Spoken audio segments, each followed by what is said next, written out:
भूगोल की बात कर रहे थे, है ना। ये भारत का भूगोल की विषय वस्तु है, भारत ही है आपका, ये आपका देश है भारत। तो इससे जुड़े हुए आज एक दो टॉपिक मैं लूँगा यहाँ पर। पहले तो सीमाओं से प्रश्न बहुत सारे पूछता है कि जो पड़ोसी देश हैं वहाँ से कौन कौन राज्य है जो सीमा साझा करता है, एक उससे क्वेश्चन आता है। और दूसरा दूरस्थ बिंदु से भी कई बार क्वेश्चन आए हैं, तो दूरस्थ बिंदु को आज जो है यहाँ पे प्रयास करूँगा कि दूरस्थ बिंदु भी मैं यहाँ पर आप लोगों को पढ़ाऊँ। ठीक है, तो दूरस्थ बिंदु भी पढ़ाऊँगा और दूसरा जो है मैं आपको यहाँ पर 2-3 चीज़ों को लेकर के चलूँगा। तो चलिए अब समझने का प्रयास करते हैं। ठीक है बच्चों, चलो मेरे साथ तैयार हो जाओ पढ़ने के लिए। तो 2 टॉपिक हैं। पहला टॉपिक है दूरस्थ बिंदु, दूरस्थ बिंदु भारत के भूगोल में। ठीक, पहले इसी को लेते हैं, इसी विषय वस्तु को यहाँ पर लेकर चलेंगे। आपको भारत का मैप है, मानचित्र है। अब इसमें आपको सबसे पहले एक चीज़ आपको क्लियर है दिमाग में, एक चीज़ आपके दिमाग में बिल्कुल ही क्लियर है, मैं एक बार आपको समझा देता हूँ। जो आपकी पृथ्वी है, पृथ्वी में जो भारत है वो आपका जो पूर्वी गोलार्ध है, पूर्वी गोलार्ध, भारत आपका पूर्वी गोलार्ध और उत्तरी गोलार्ध में अवस्थित है। ये चीज पता है, उत्तरी पूर्वी गोलार्ध में अवस्थित है भारत। पूर्वी गोलार्ध कैसे? देशांतर रेखा के कारण से, है ना। कहाँ पे? क्योंकि ये आपको पता है ना 68 degree 7 minute, 68 degree 7 minute. Bharat कहाँ पे अवस्थित है? 68 डिग्री, माफ कीजिएगा, यहाँ पे 68 डिग्री 7 मिनट। यहाँ पे कितना था? 97 डिग्री 25 मिनट, है ना। नीचे यहाँ पे कितना था? 8 डिग्री 8 डिग्री 4 मिनट। और यहाँ पे आपका था 36 डिग्री, माफ कीजिएगा 37 डिग्री है ये, 37 डिग्री 6 मिनट। और यहाँ पे जो आपका अंडमान निकोबार द्वीप समूह है यहाँ पर 6 डिग्री 4 मिनट। ठीक है, ये आपका पूरा का पूरा जो अक्षांशीय और देशांतरी विस्तार है। और इस आधार पे निकल के आता है कि भारत जो है वो उत्तरी गोलार्ध में, भारत जो है उत्तरी गोलार्ध में, उत्तरी गोलार्ध,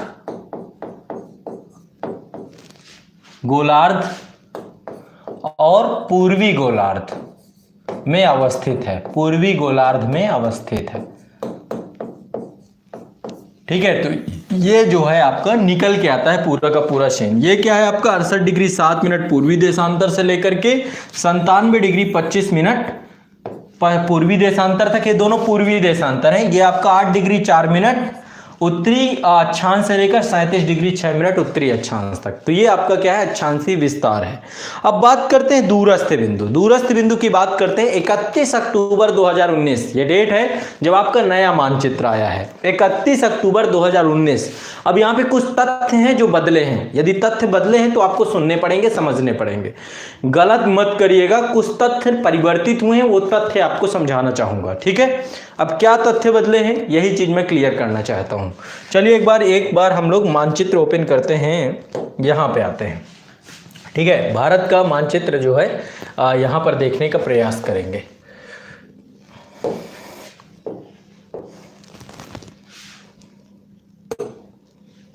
ठीक है, ये इंडिया का मानचित्र है हमारे सामने। ठीक, अब यहां पर आप देखेंगे 31 अक्टूबर ये डेट मैं लेकर चल रहा हूं आपकी, माफ कीजिएगा 1 मिनट, हाँ 31 अक्टूबर 2019 ये है जब आपका जम्मू कश्मीर को केंद्र शासित प्रदेश बना दिया गया। तो उस आधार पे भारत का सबसे पूर्वी राज्य क्या होगा? मुझे बताएं एक बार, भारत का सबसे पूर्वी राज्य अरुणाचल प्रदेश होगा। भारत का सबसे पूर्वी राज्य क्या होगा आपका? अरुणाचल प्रदेश होगा। सबसे पूर्वी राज्य आपका अरुणाचल प्रदेश होगा। ठीक है, अभी एक क्वेश्चन पूछूंगा, आप लोग बताएंगे सभी मुझे। भारत का सबसे पश्चिमी राज्य गुजरात होगा, है ना। भारत का सबसे पश्चिमी राज्य गुजरात होगा। अब आप मुझे बताइए भारत का सबसे उत्तरी राज्य कौन सा है? भारत का सबसे उत्तरी राज्य कौन सा है ये बताएं आप। भारत का सबसे उत्तरी राज्य कौन सा है? मैं चाहता हूं कि आप लोगों का बहुत क्लियर हो जाए। भारत का सबसे उत्तरी राज्य, भारत का सबसे उत्तरी राज्य कौन सा है? ये आप चीज़ें मुझे स्पष्ट करें, और ये स्पष्ट होना नए मानचित्र के अनुसार से, क्योंकि चीज़ें बदल गई हैं। जम्मू कश्मीर नहीं है बेटा, जम्मू कश्मीर लद्दाख केंद्र शासित प्रदेश है। जम्मू कश्मीर, अब यहाँ पे क्वेश्चन आप गलत करके आ जाओगे, इस क्वेश्चन को अपडेट करना है। भारत का सबसे उत्तरी राज्य जब जम्मू कश्मीर और लद्दाख नहीं है, ये दोनों केंद्र शासित प्रदेश है, ना कि राज्य हैं। इनको केंद्र शासित प्रदेश का दर्जा प्राप्त है, तो बिल्कुल सही बात है, हिमाचल प्रदेश। अब आप सबसे उत्तरी राज्य क्या हो गया आपका? हिमाचल प्रदेश। हिमाचल प्रदेश। देखो अब ये चीज ध्यान रखना, बहुत छोटी छोटी बारीक बातें हैं, आप लोग गलत कर सकते हो। तो भारत का सबसे उत्तरी राज्य हो गया हिमाचल प्रदेश। भारत का सबसे दक्षिणी राज्य तमिलनाडु है ना, तमिलनाडु जो है भारत का सबसे दक्षिणी राज्य होगा। तमिलनाडु भारत का सबसे दक्षिणी राज्य, तमिलनाडु, तमिलनाडु, ठीक है। तो ये हो गया आपका, पहले आपको एक आइडिया ये निकालना है 31 अक्टूबर 2019 से एक बात ये निकल के आई। वहीं केंद्र शासित प्रदेशों को निकाल दें तो केंद्र शासित प्रदेश में सबसे उत्तरी राज्य आपका लद्दाख हो जाएगा। ये आपका लद्दाख है, देख रहे हैं, ये पूरा लद्दाख है ना, ऊपर वाला हिस्सा आपका ये पूरा का पूरा लद्दाख है। मैं एक बार थोड़ा सा ये यहाँ वाला ये पूरा हिस्सा आप देखेंगे, एक बार आउटलाइन इसकी बनाता हूँ लद्दाख की, तो आप समझेंगे, ठीक है। इसको मैं एक बार यहाँ से हटा देता हूँ, ठीक। अब चलिए एक बार मैं आउटलाइन बनाता हूँ लद्दाख की, समझने का प्रयास करिएगा।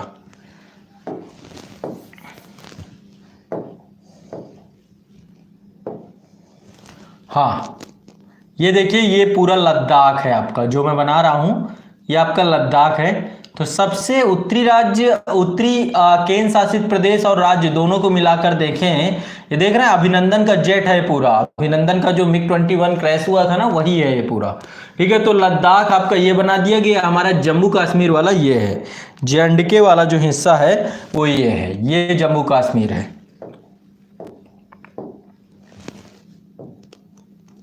ये जम्मू कश्मीर है आपका, ठीक है। पीओके वीओके सब कुछ इसी में अधिकृत है। पीओके जम्मू कश्मीर में भारत का हिस्सा है, ये पाकिस्तान का अवैध कब्जा, तो सब एक साथ हमने जोड़ दिया है इसमें, ठीक है।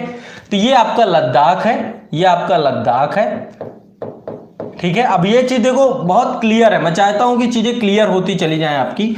तो भारत का सबसे उत्तरी राज्य है हिमाचल प्रदेश है, लेकिन भारत का सबसे उत्तरी केंद्र शासित प्रदेश और राज्य दोनों को मिला देंगे तो आपका क्या हो जाएगा? लद्दाख निकल के आएगा, ठीक है।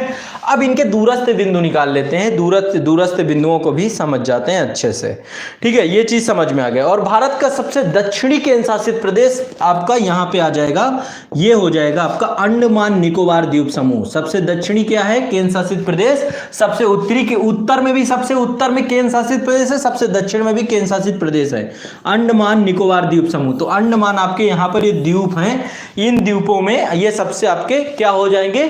सबसे दक्षिणी हो जाएंगे। सबसे उत्तरी केंद्र शासित प्रदेश, सबसे दक्षिणी केंद्र शासित प्रदेश। राज्य की बात करता है तो सबसे उत्तरी राज्य हिमाचल प्रदेश, सबसे दक्षिणी राज्य तमिलनाडु। केंद्र शासित प्रदेश में लद्दाख सबसे उत्तरी, दक्षिणी ठीक है, ये क्लियर हो गया होगा आपका। अब पॉइंट की बात करते हैं कि 4 दूरस्थ पॉइंट क्या हैं। इतना बड़ा बृहद क्षेत्रफल है, इसके बावजूद भी हमारे 4 दूरस्थ पॉइंट क्या हैं? तो सबसे दक्षिणी बिंदु आपका, यदि हम अंडमान निकोबार द्वीप समूह को भी जोड़ दें तो क्या निकल के आता है बच्चों? अरे कुछ नहीं, बड़ा आसान है, बड़ा आसान है। इसका क्या नाम है? इंदिरा पॉइंट। क्या है? इंदिरा पॉइंट। क्या है? इंदिरा पॉइंट है आपका। सबसे दक्षिणतम बिंदु क्या है? सबसे दक्षिणतम बिंदु इंदिरा पॉइंट है। केंद्र शासित प्रदेश अंडमान निकोबार द्वीप समूह में है। अंडमान निकोबार द्वीप समूह 2 भागों में है। अंडमान द्वीप समूह अलग है, निकोबार द्वीप समूह अलग है। तो इंदिरा पॉइंट को पिग्मेलियन पॉइंट भी कहते हैं, और इंदिरा पॉइंट बड़ा निकोबार द्वीप समूह में आता है। बड़ा निकोबार द्वीप समूह में आता है। कहां पे आता है? बड़ा निकोबार द्वीप समूह में आता है आपका इंदिरा पॉइंट, ठीक है। तो एक यहाँ पे द्वीप है ग्रेट निकोबार, जिसको बड़ा निकोबार भी कहते हैं, उसी में अवस्थित है आपका इंदिरा पॉइंट या पिग्मेलियन पॉइंट। क्लियर? कुछ नहीं है, आसान है। तो इंदिरा गांधी याद है, इंदिरा गांधी से इंदिरा पॉइंट, ठीक है। अब आगे बात करते हैं सबसे दक्षिणतम बिंदु, जो मुख्य भूमिका है। ये हमारी मेनलैंड है, ये हमारी मेनलैंड है। अंडमान निकोबार द्वीप समूह समुद्र में है। तो मेनलैंड में सबसे दक्षिणतम बिंदु जो आपका है वो है आपका कन्याकुमारी। कहाँ है? कन्याकुमारी। केप कैमरून कहाँ पे है? कन्याकुमारी कहां पर है? कन्याकुमारी, कन्याकुमारी कहां पे है? कन्याकुमारी, केप केमोरिन कहां पे है आपका? कन्याकुमारी। सबसे दक्षिणतम बिंदु कन्याकुमारी, सबसे दक्षिणतम बिंदु कन्याकुमारी, केप केमोरिन, सबसे दक्षिणतम बिंदु कन्याकुमारी, केप केमोरिन। ठीक है, 8 degree 4 minute, 6 degree 4 minute Indira point है, 8 डिग्री 4 मिनट केप केमोरिन है, कन्याकुमारी है। सबसे उत्तरतम बिंदु पे जाएंगे, जो सबसे उत्तरतम बिंदु है ये सियाचिन ग्लेशियर में पड़ता है आपका। सियाचिन ग्लेशियर यहां पर ही है आपका, और सियाचिन ग्लेशियर यहां पे आपका पड़ता है। सबसे उत्तरतम बिंदु हमारा जो है सियाचिन ग्लेशियर के पास है। ठीक है, सियाचिन ग्लेशियर के पास है, बड़ा विवादित हिस्सा है ये, और इसको बोलते हैं इंदिरा कॉल। क्या बोलते हैं? इंदिरा कॉल। इसका नाम है Indira call, Indira call, Indira call. ठीक है, क्या है ये? इंदिरा कॉल। तो भारत इंदिरा से लेके इंदिरा तक है, भारत इंदिरा से लेके इंदिरा तक है। इंदिरा कॉल से इंदिरा पॉइंट तक, इंदिरा कॉल से इंदिरा पॉइंट तक, इंदिरा कॉल से इंदिरा पॉइंट तक आसान है, इजी है। कहां पर है? सियाचिन ग्लेशियर के पास है। ठीक है, और सियाचिन ग्लेशियर आपका जो है, अब देखो एक चीज बताता हूं, यहां पे बड़ा बड़ा जो है कंफ्यूजन है। एक मानचित्र तो आपका ये निकल के आया है, एक मानचित्र और निकल के आया है। ठीक है, सियाचिन ग्लेशियर एक मानचित्र, दूसरे 2 मानचित्र निकल के आए, लेकिन ये मानचित्र सही है। तो देखा जाए इस हिसाब से तो सियाचिन ग्लेशियर आपका लद्दाख में पड़ेगा। इस आधार पे, इस मानचित्र के आधार पे देखेंगे तो सियाचिन ग्लेशियर आपका लद्दाख में पड़ेगा। लेकिन एक मानचित्र और आपका निकल के आया है, उसमें वो जो है आपका शायद ये भी आपका प्रेस ट्रस्ट पीटीआई ने जारी किया था, और एक मानचित्र और है जिसमें जो गिलगिट बाल्टिस्तान वाला इलाका है और जो आज़ाद कश्मीर का इलाका या गुलाम कश्मीर के इलाके की बात करें तो वो आपका कहां पर है? वो पूरा का पूरा जम्मू कश्मीर में जोड़ दिया गया है। और मैं उस मानचित्र को एक बार आपको बनाना चाहूंगा, मैं इसको पूरा मिटा रहा हूं। ठीक है, रब कर रहा हूं, मुझे लग रहा है आप समझ गए होंगे इसको। चलो मैं रब कर रहा हूं। एक मानचित्र और आप लोगों ने देखा होगा, तो कई जगह कंफ्यूजन भी है, लेकिन ये मानचित्र सही है। जो सही गृह मंत्रालय के द्वारा मानचित्र निकाला गया है वो यही मानचित्र है। लेकिन कई जगह आपको एक दूसरा मानचित्र भी मिलेगा, वो भी मैं आपको स्पष्ट कर दे रहा हूं यहाँ पे। ठीक है, मैं चाहता हूं कि आप लोगों को कोई सी भी तरीके का कंफ्यूजन ना हो। एक मानचित्र ये है जहां पे ये जो जम्मू कश्मीर को ऐसे दिखाया गया है पूरा, ये जम्मू कश्मीर की बॉर्डर को ऐसे दिखाया गया है पूरा, और लद्दाख की बॉर्डर को अलग दिखाएगी। ये जम्मू कश्मीर की बॉर्डर बना दी गई है, और लद्दाख आपको ये बना दिया गया है, यहां पे ये वाले हिस्से को लद्दाख बना, जो कि गलत है। ये वाला मानचित्र सही नहीं है, कई किताबों में इसको छाप दिया गया है, जो कि गलत है। भारत का जो मानचित्र ये गलत है, ये सही मानचित्र नहीं है। मैप ऑफ इंडिया में भी ये मानचित्र नहीं दिया गया है। ये जो मानचित्र मैं आपको दिखा रहा हूं, मैप ऑफ इंडिया का दिखा रहा हूं। मैप ऑफ इंडिया ऑथेंटिकल है, मैप ऑफ इंडिया पे ये मानचित्र है। तो कई जगह पे इंदिरा कॉल आपका यहां पे आएगा, तो जम्मू का इस आधार पे तो जम्मू कश्मीर में चला जाता है। सियाचिन ग्लेशियर भी जम्मू कश्मीर में चला जाता है ना, और सबसे उत्तरी बिंदु आपका जम्मू कश्मीर हो जाता है। लेकिन ओवरऑल आप देखें तो सही डेटा क्या है? सही आपका लद्दाख है। अब इसका क्लियरिफिकेशन होना बहुत जरूरी है। सही मानचित्र आपका जो मैंने पहले बनाया था वही सही मानचित्र है। ये है आपका सही मानचित्र, जो आपका प्रेस ट्रस्ट ऑफ इंडिया और गृह मंत्रालय के द्वारा जारी किया गया है। ठीक है, ये पहले है तो कई किताबों में छप गया, आप बच्चों कंफ्यूज मत होना। सही मानचित्र ये है, मैं मैप ऑफ इंडिया से आपके इस मानचित्र को दिखा रहा हूं। ये ऑथेंटिक मानचित्र है जो आपके सामने है। ठीक है, क्लियर है ना आपको? ठीक है, ये है मानचित्र आपका, क्लियर मानचित्र ये है। तो थोड़ा सा आपको इस चीज को ध्यान में रखना है, कहीं पे कंफ्यूजन होता है तो कंफ्यूज नहीं होना है। ये हो गया आपका सबसे उत्तरतम बिंदु और सबसे दक्षिणतम बिंदु। मुख्य भूमि का कन्याकुमारी और सबसे दक्षिणतम इंदिरा पॉइंट, सबसे ऊपर आपका उत्तरतम में। ठीक है, अब पूर्वी की बात करते हैं। पूर्वी बिंदु आपका अरुणाचल प्रदेश में है, इसका नाम है कीबुथु। याद कर लीजिए, कीबुथु। जो आपका 97 डिग्री 25 मिनट है वो किबुथु में है। किबुथु एक क्षेत्र है, गांव है, एक छोटा सा हिस्सा है, अरुणाचल प्रदेश में अवस्थित है। तो सबसे पूर्वी हिस्सा क्या है, उसका नाम है किबुथु। क्या नाम है? किबुथु, याद रखिएगा। सबसे पूर्वी हिस्सा किबुथु है, सबसे पूर्वी हिस्सा किबुथु है। सबसे ईस्टर्न, जो ईस्टर्न मोस्ट पॉइंट है वो क्या है? किबुथु है। सबसे वेस्टर्न मोस्ट पॉइंट, जो आपका वेस्टर्न है या सबसे पश्चिमी हिस्सा है, जो सुदूरतम पश्चिमी बिंदु है, उसका नाम है गौरमोता। क्या नाम है उसका? गौरामोता। ये आपका गुजरात में पड़ता है। जो 68 डिग्री 7 मिनट है वो क्या है?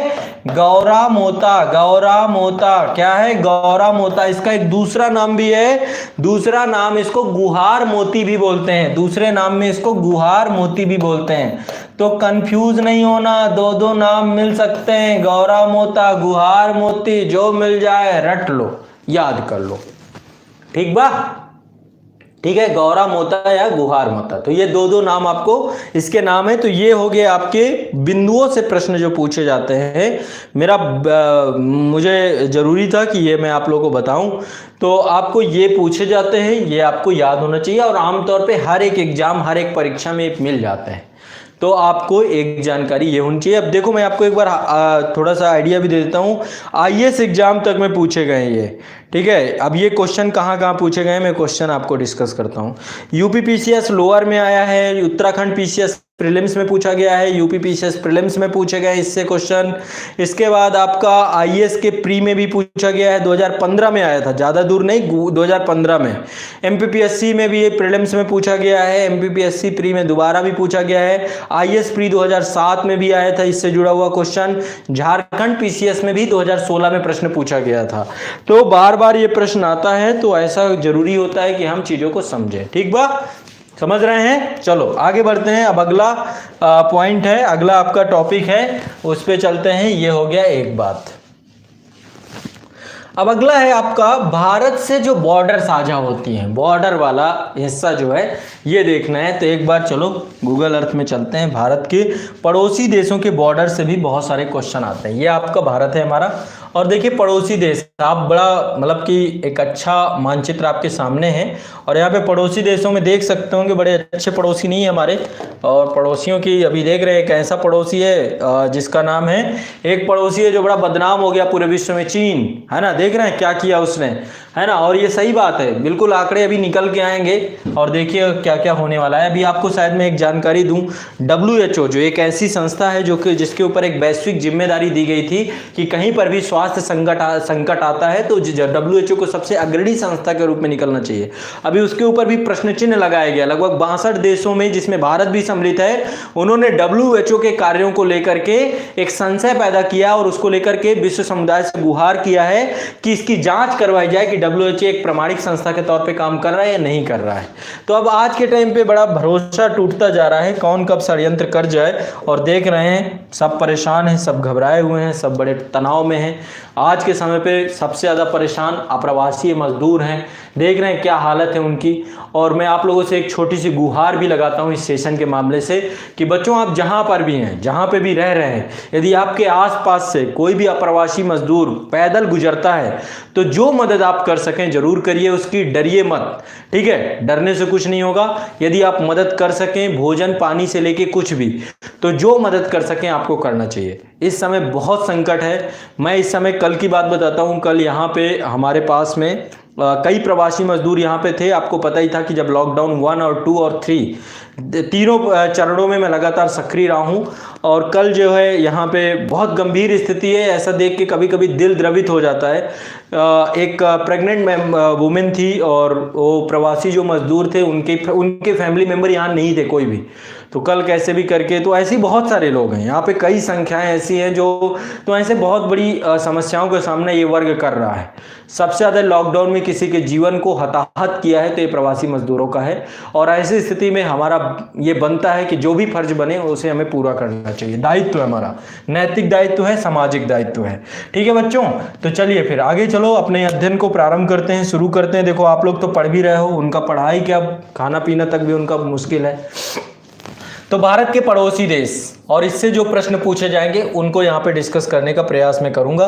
भारत के पड़ोसी देश, पड़ोसी आपके भी पड़ोसी होंगे ना, ये भारत के पड़ोसी हैं, बहुत अच्छे पड़ोसी नहीं, एक पड़ोसी ये है हमारा, है ना, हमारा ही हिस्सा रहा है कभी पाकिस्तान, है ना, बहुत अच्छा पड़ोसी नहीं है पाकिस्तान, अच्छे रिश्ते नहीं है। पड़ोस बहुत जरूरी होता है, पड़ोस हम चुन नहीं सकते हैं, पड़ोस हम चुन नहीं सकते, जैसा मिल जाता है झेलना पड़ता है, तो झेल रहे हैं, क्या करें। दूसरा पड़ोसी बड़ा बदनाम हो गया, ये बड़ा है चाइना, एक पड़ोसी ये है आपका, ठीक है। तो दो ये बड़े पड़ोसी है, एक पड़ोसी अफगानिस्तान भी हमारा पड़ोसी है, ठीक है, अफगानिस्तान भी हमारा पड़ोसी ही है। इसके अलावा पड़ोस में हमारा नेपाल, यह भी पड़ोसी है। नेपाल के बाद यहाँ पर देखेंगे भूटान हमारा पड़ोसी है, म्यांमार हमारा पड़ोसी है, बांग्लादेश ये हमारा पड़ोसी है। तो ये स्थलीय बॉर्डर हैं, स्थलीय सीमाएं हैं। अब देखो बॉर्डर दो प्रकार की होती हैं, पहली होती है प्राकृतिक बॉर्डर, नेचुरल, जो प्रकृति ने हमें दिया है।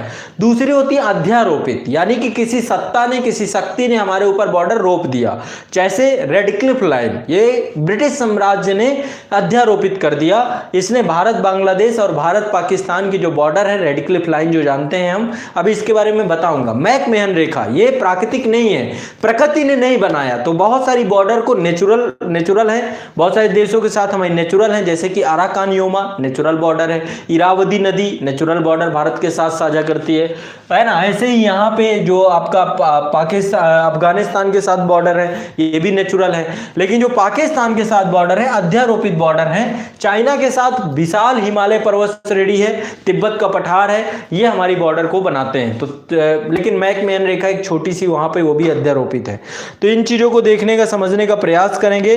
तो भारत के निकटतम पड़ोसी देशों में पाकिस्तान एक पड़ोसी है, अफगानिस्तान दूसरा पड़ोसी है, चीन तीसरा पड़ोसी है, नेपाल, भूटान, म्यांमार, बांग्लादेश दो और पड़ोसी हैं जो कि बंगाल की खाड़ी, अरब सागर में हैं। पहला है आपका हिंद महासागर में, पहला है श्रीलंका और दूसरा है आपका मालदीव। तो मालदीव, श्रीलंका भी दो पड़ोसी के तौर पे हमारे साथ उपस्थित है, ठीक है। तो देश की सीमाएं प्राकृतिक और मानव निर्मित दोनों प्रकार की होती हैं। मैंने जैसा कि आपको बताया, प्राकृतिक सीमाएं वो सीमाएं होती हैं जो प्रकृति के बनाए गए जो उच्चावच हैं उनके द्वारा निर्धारित होती हैं, प्राकृतिक शक्तियों द्वारा निर्धारित होती हैं। और मानव निर्मित जो सीमाएं हैं, मानव निर्मित सीमाएं किसके द्वारा निर्धारित होती हैं, जो किसी सत्ता, औपनिवेशिक सत्ता या साम्राज्यवादी ताकत या किसी देश के बीच में किसी युद्ध का परिणाम होती हैं, ठीक है, उस देश के युद्ध का परिणाम होती हैं। तो प्राकृतिक या कृत्रिम या मानव निर्मित हमारी बॉर्डर होती हैं। जैसे भारत नेपाल के बीच में, प्राकृतिक बॉर्डर है, भारत भूटान के बीच में प्राकृतिक बॉर्डर है, लेकिन भारत पाकिस्तान, भारत बांग्लादेश के बीच में, भारत चीन के बीच में मानव निर्मित कृत्रिम बॉर्डर्स हैं, ठीक है। तो चलिए अब यहां पर एक एक चीज के साथ समझते हैं। पड़ोसी देश की सीमाओं से स्पर्श करने वाले भारतीय राज्य और केंद्र शासित प्रदेश कौन है, इनको भी समझने का प्रयास करेंगे, समझाने का प्रयास करूंगा बहुत ही बेहतरीन तरीके से। मैं चाहता हूं कि आपको एक एक विषय वस्तु समझ में आती जाए। प्यारे बच्चों, आप लोग निश्चित तौर पे चीज़ों को समझ रहे हैं, ये मुझे बड़ा अच्छा लग रहा है। और समझते ऐसे ही समझना है ना, बिल्कुल टेंशन नहीं लेना। मैं बहुत चीज़ों को बहुत आसानी से समझाने का प्रयास करूंगा। चलिए अब यहाँ पे अब आपके इंडिया में मैप के पास आते हैं, और ये है आपका मैप। तो पहले बात, पड़ोसियों को एक बार यहाँ पे इंगित फिर कर लेते हैं, ठीक है। आप लोग पेन कागज लेके बस साथ साथ चलते चलो, फिर देखते चलो कैसे मज़ा आता है आपको एक एक चीज़ को। तो यहाँ पे चलो पड़ोसियों को एक बार फिर से इंगित करवा देता हूँ। एक पड़ोसी आपका ये पाकिस्तान है, दूसरा पड़ोसी अफगानिस्तान है, तीसरा पड़ोसी चाइना है, चौथा पड़ोसी नेपाल है, पांचवा आपका भूटान है, बांग्लादेश है, म्यांमार है, एक आपका ये है श्रीलंका, और एक पड़ोसी आपका नीचे है मालदीव, ठीक है। तो ये हमारे पड़ोसी देश है। अब एक एक को देखते हैं कौन कौन से राज्य और केंद्र शासित प्रदेश लगते हैं। अब देखिए ये मानचित्र है ना, ये मानचित्र देख रहे हैं ना, ये सही मानचित्र है, मैप ऑफ इंडिया का मानचित्र है, बिल्कुल सही है, ठीक है। मानचित्र जो मैं आपको दिखा रहा हूं ये गलत नहीं है।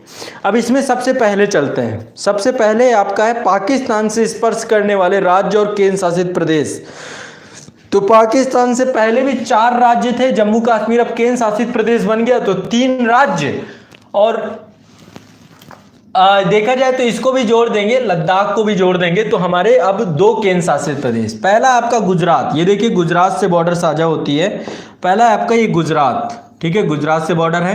फिर राजस्थान, राजस्थान से बॉर्डर है। तो देखिएगा बड़ा इंटरेस्टिंग है ये बॉर्डर। पहले यहाँ पे दलदल से होके गुजरती है, कच्छ ऑफ रन में दलदलीय क्षेत्र है ना, नमकीन क्षेत्र है, खारा क्षेत्र है, सरकीक का क्षेत्र है। तो यहाँ पे एक दलदलीय क्षेत्र है ना। दलदल से गुजरने के बाद फिर रेगिस्तान से गुजरती है पाकिस्तान के साथ बॉर्डर। रेगिस्तान के बाद फिर मैदान से गुजरती है, पंजाब मैदानी हिस्सा है, यहाँ मैदान है सतलुज का। फिर इसके बाद पहाड़ों से गुजरती है, जम्मू कश्मीर में पहाड़ों से, और फिर लद्दाख, ये देखिए लद्दाख भी जुड़ जाता है। तो ये आपकी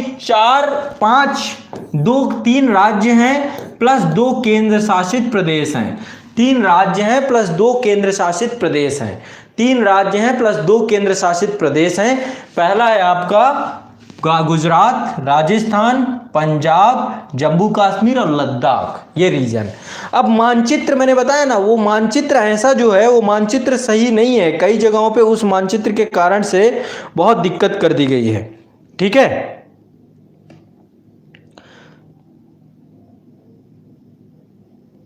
चलिए पढ़ाई पे ध्यान दो, ज्यादा इधर उधर चैट वैट मत करो। चैट वैट करने में बड़ा मजा आता है आप लोगों को।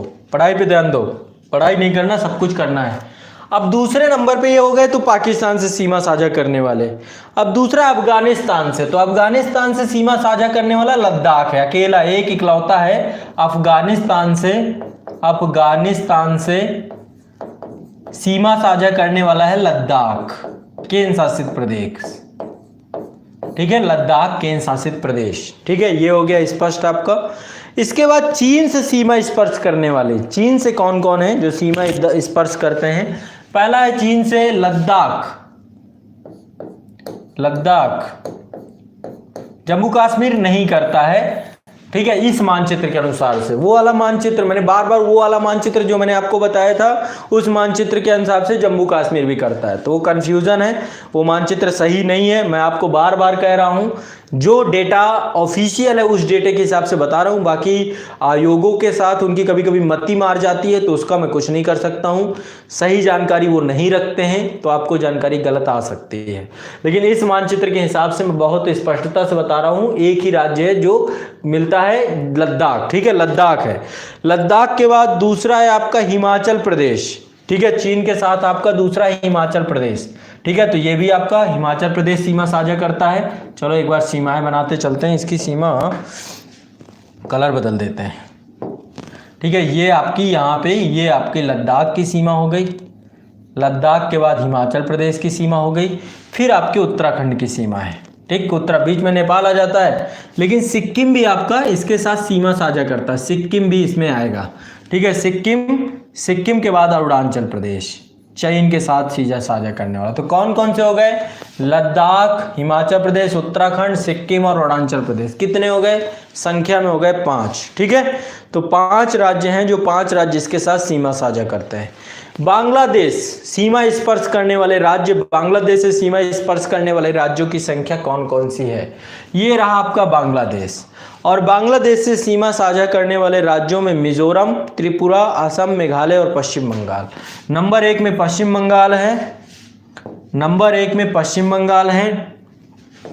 अरे क्या हो रहा है, ये पेन कभी कभी धोखा दे जाता है, मैं सही बता रहा हूँ।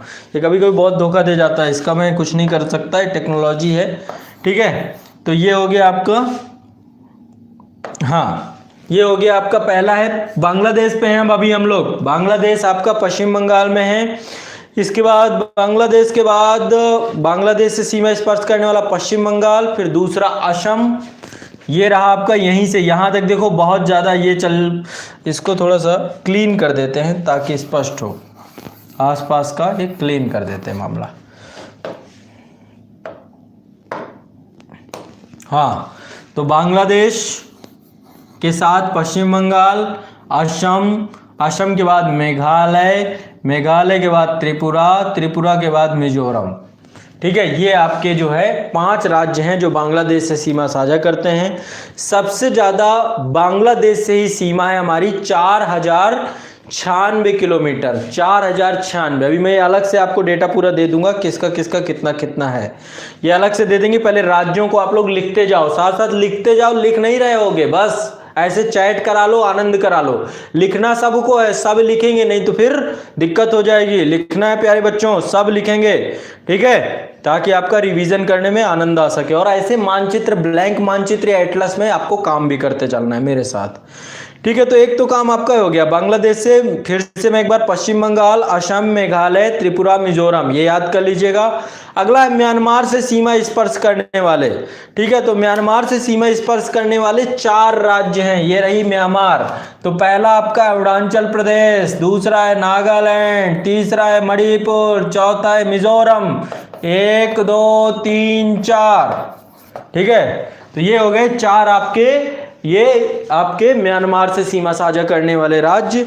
तो ये आप ध्यान रखिएगा।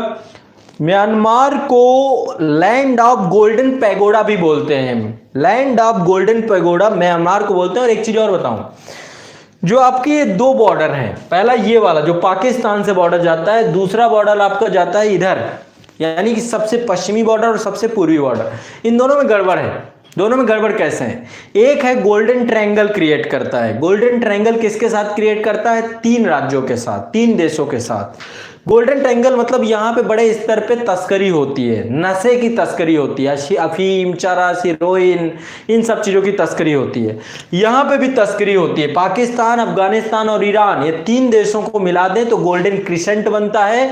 और यहाँ पे म्यांमार, कंबोडिया, लाओस, इन तीनों को मिला दे तो गोल्डन ट्रायंगल बनता है।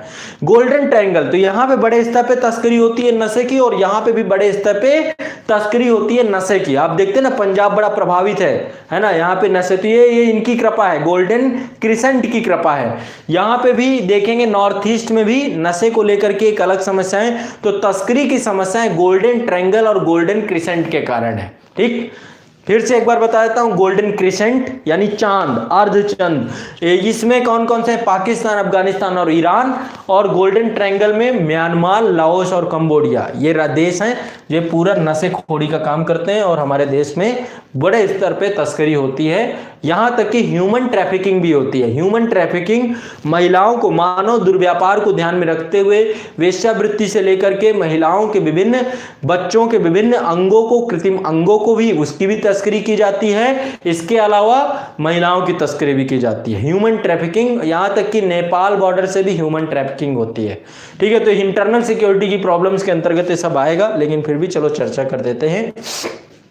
आगे बढ़ते हैं। नेपाल की सीमा से स्पर्श करने वाले राज्य, म्यांमार हो गया, देखो एक एक करवाता जा रहा हूं, क्या क्या हो गया। पाकिस्तान डन, पाकिस्तान हो गया। पाकिस्तान के बाद दूसरा क्या हो गया आपका? अफगानिस्तान हो गया, अफगानिस्तान हो गया। चीन हो गया, ठीक है। चीन के बाद अगला है आपका म्यांमार। बांग्लादेश, बांग्लादेश, बांग्लादेश भी मैंने करवा दिया, बांग्लादेश, ठीक है, बांग्लादेश भी हो गया। और तीसरा है म्यांमार,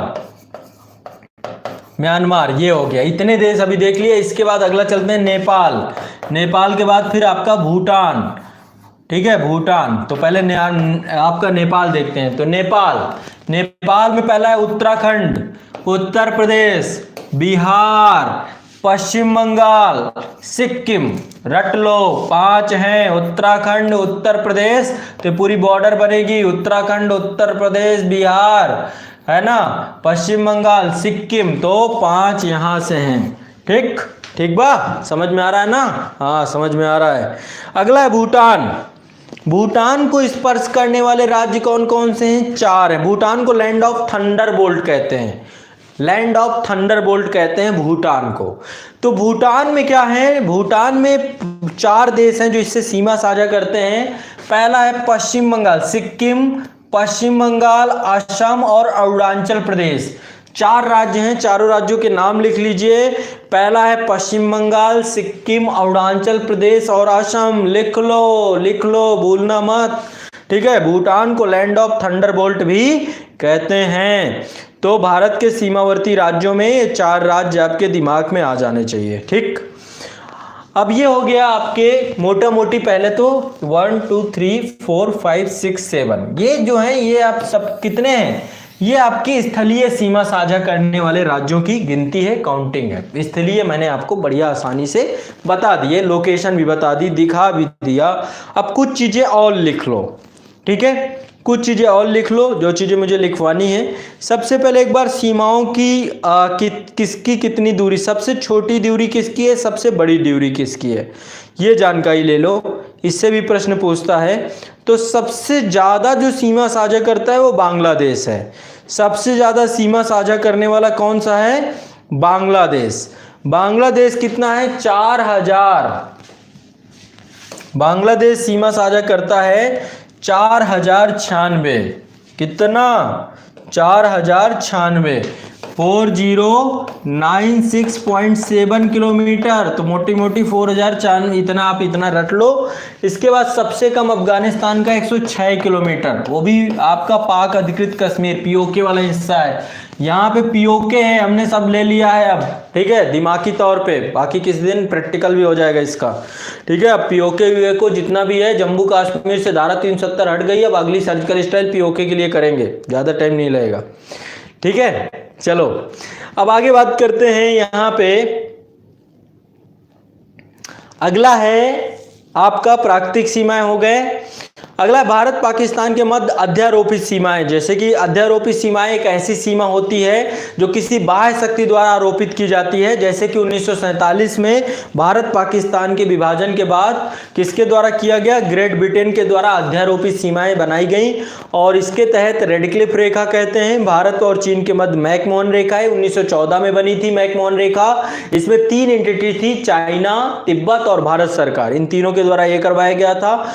अफगानिस्तान और भारत से डूडान रेखा है, तथा समुद्र पार भारत के निकटतम देश है श्रीलंका, जो पाक जल डमरू मध्य द्वारा भारत के गल्फ ऑफ मन्नार को जोड़ता है। तो ये पूरा का पूरा आपका। अब इसके बाद अब बात करते हैं गल्फ ऑफ मन्नार। ये नीचे यहां पे देखेंगे तो यहां पर पाक जल संधि है। जल संधि संकीर्ण रास्ता, जल संधि एक संकीर्ण रास्ता होता है। क्या होती है जल संधि, एक संकीर्ण रास्ता होती है जो बड़ी जल राशियों को आपस में मिलाता है।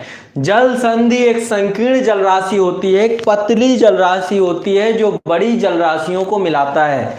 जल संधि पतली जल राशि होती है। फिर से समझते हैं, अरे आपको समझाने में थोड़ा सा मेहनत लग जाती है मुझको, अब मैं आपको आसानी से समझाता हूँ। जल संधि, तो जल संधि क्या होती है, एक पतला संकीर्ण रास्ता होता है। मान लीजिए 2 लैंड है, ये भी एक लैंड है, एक महाद्वीप है, या कोई भूमि का टुकड़ा है, एक लैंड ये है, द्वीप भी हो सकता है ये, ठीक है। तो 2 लैंड है, इन 2 लैंडों के बीच ये वाटर बॉडी है, बड़ी वाटर बॉडी है, ठीक है। क्या है, एक वाटर बॉडी, जल राशि, विशाल जल राशि है, विशाल जल राशि है, जल राशि, जल राशि क्या है, पानी की बड़ी मात्रा, समुद्र है, महासागर है, जल राशि है, ठीक है। तो इन दोनों को मिलाने के लिए जो पतला संकीर्ण हिस्सा, इसी को जल संधि, संधि मतलब जोड़ना, जल को जोड़ने को जल संधि कहते हैं। तो ये एक जल संधि है। इसकी दूसरी परिभाषा ये हो जाएगी कि ऐसा संकीर्ण रास्ता, ऐसा संकीर्ण माध्यम जो 2 स्थल भागों को पृथक करे, अलग करे, ऐसा संकीर्ण रास्ता जो ये 2 स्थल राशियों को अलग करे या 2 विशाल जल राशियों को जोड़े, जल संधि कहलाते हैं। बहुत बड़ी बात नहीं है, आसान है, ठीक है। तो आसान है तो आसान है, ठीक है, हो गया आसान। चलो आगे बढ़ते हैं।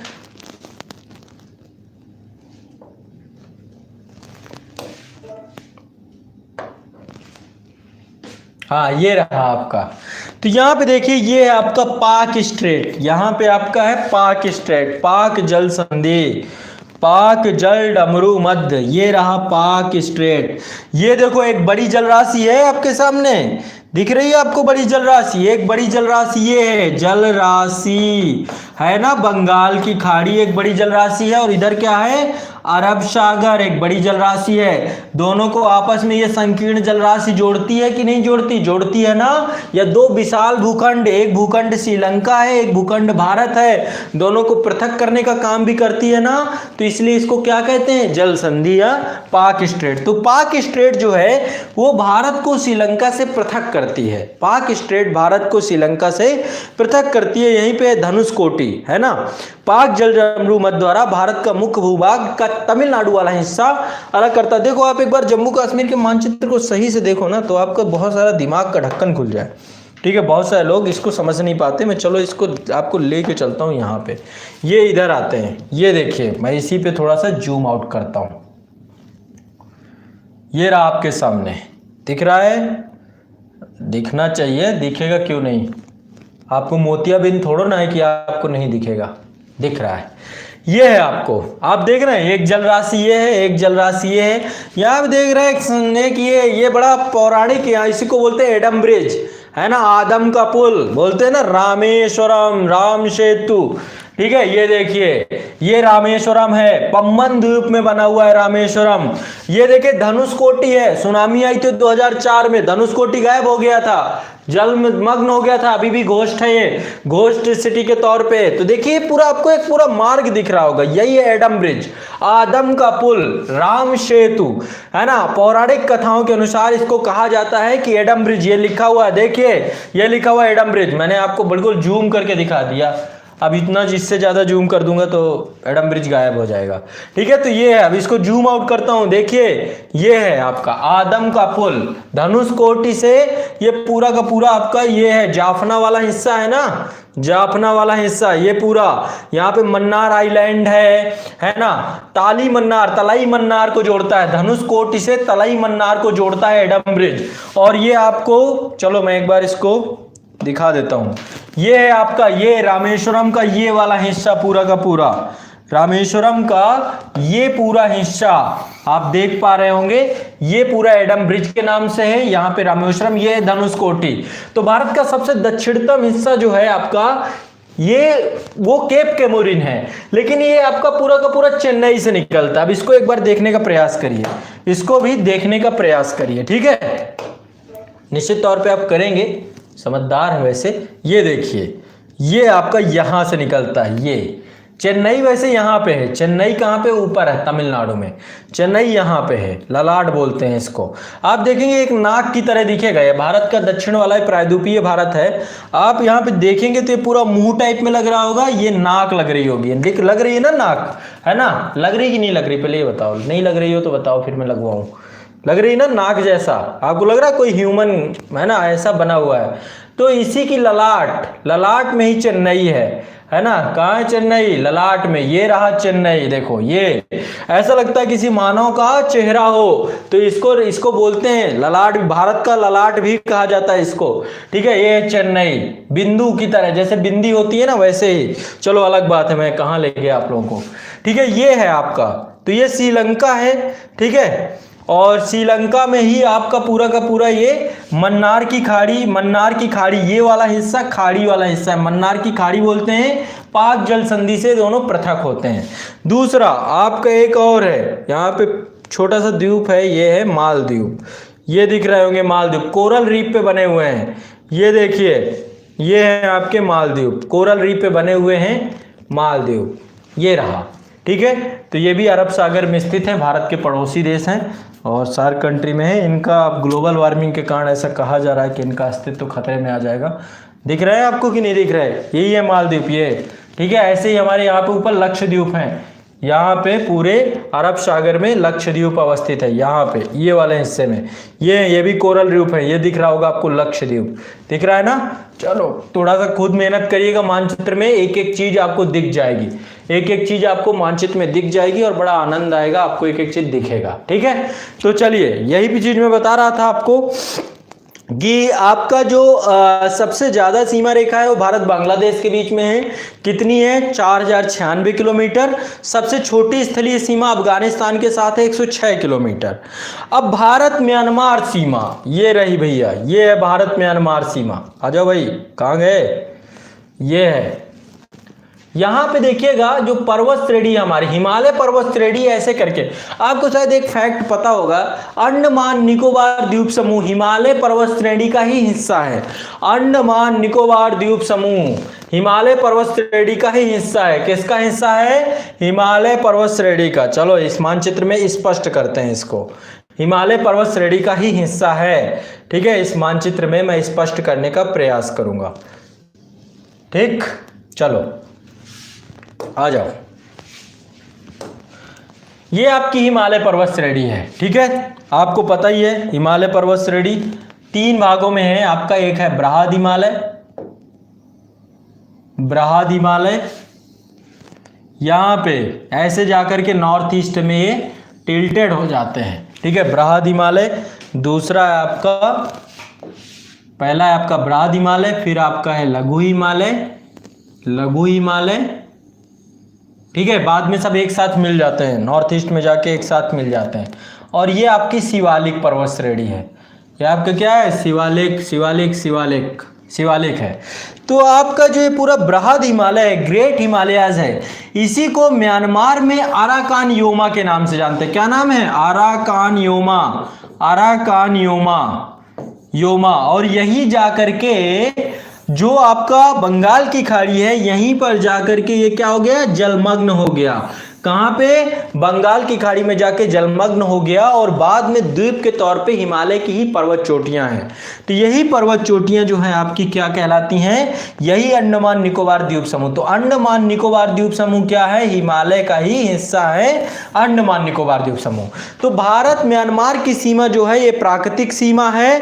ये हिमालय का जो है उत्तर पूर्वी पर्वत श्रेणियां अराकान योमा, नागा श्रेणी, पटकोई श्रेणी, इनसे स्थलीय सीमा बनती है। और इरावदी नदी बहती है। यहाँ पे म्यांमार में इरावदी नदी है, मैं दिखा पाऊंगा कि नहीं। जैसे हमारे यहाँ पे गंगा का महत्व है ना, वैसे यहाँ पे इरावदी नदी का महत्व है। किसका महत्व है, इरावदी नदी का। तो एक बार मैं इरावदी नदी शायद दिखा पाऊं आपको। वो भी आपकी हिमालय से निकलती है और यहाँ की बड़ी पवित्र नदी है। तो इरावदी नदी भी जो है भारत की सीमा को पृथक करती है। ठीक है, इरावदी ये म्यांमार में ही हम लोग,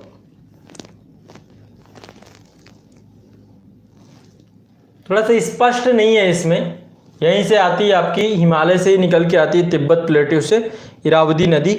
और चलो मैं आपको दूसरे मानचित्र में दिखाऊंगा, जब विश्व का मानचित्रण करवाऊंगा तो आपको मैं सारी नदियां दिखाऊंगा। ठीक है, अभी हो सकता है थोड़ा सा यहाँ पे स्पष्ट नहीं है।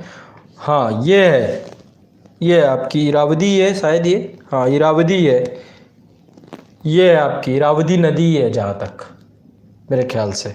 ये आप देख रहे हैं ये नदी है ना, यहाँ ये है इरावदी लिखा हुआ है ना, देखो ये लिखा हुआ है इरावदी रिवर, दिख रहा है यहाँ पे, अरे नहीं दिख रहा क्या, दिख रहा होगा, इरावदी, यही है इरावदी, ये देखो इरावदी लिखा हुआ है ना। हाँ तो ये देखो इरावदी नदी है, ये म्यांमार की बड़ी पवित्र नदी मानी जाती है, म्यांमार की बड़ी पवित्र नदी मानी जाती है। देखो कितनी करती है ये, जैसे हमारे यहाँ गंगा का महत्व है ना, वैसे म्यांमार में इरावदी का महत्व है। ये देखिए, और जाके ये बंगाल की खाड़ी में ये भी अपना जल गिराती है। ठीक है, ये पूरा म्यांमार का ही मानचित्र है। ठीक है, ठीक है, ये इसका मुहाना है, इरावदी का मुहाना है, ये इसका मुहाना है। ठीक है, हाँ तो म्यांमार के बारे में बात कर रहे थे। तो स्थलीय सीमा तो अराकान योमा और ये सब बनाते हैं। इसके बाद भारत को इरावदी नदी द्वारा म्यांमार से अलग करती है। सिक्किम प्रदेश, सिक्किम के बारे में एक चीज लिख लो, सिक्किम को 3 देशों की सीमाएं हैं। सिक्किम 3 देशों के साथ सीमाओं के साथ साझा करता है। सिक्किम 3 देशों के साथ सीमा साझा करता है। सिक्किम 3 देशों के साथ सीमा साझा करता है। सिक्किम 3 देशों के साथ सीमा साझा करता है। कौन कौन से 3 देश हैं, लिख लो, समझ लो। ये है सिक्किम, ये है सिक्किम 3 देशों के साथ सीमा साझा करता है। नंबर 1 चीन, चीन के साथ सीमा साझा करता है, नेपाल के साथ, भूटान के साथ। केवल सिक्किम ही अकेला नहीं है कि 3 देशों के साथ सीमा साझा करता है, दूसरे देशों के ना, दूसरे राज्यों के नाम भी लिख लीजिए जो 3 देशों के साथ सीमा साझा करते हैं। पश्चिम बंगाल, पश्चिम बंगाल नेपाल, भूटान और बांग्लादेश 3 देशों के साथ सीमा साझा करता है।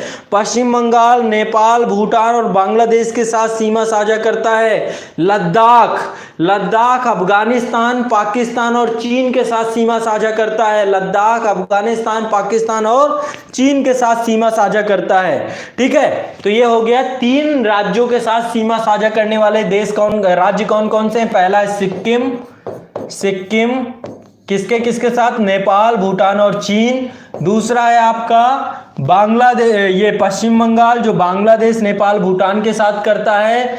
पश्चिम बंगाल और लद्दाख, अफगानिस्तान, पाकिस्तान और चीन, लद्दाख।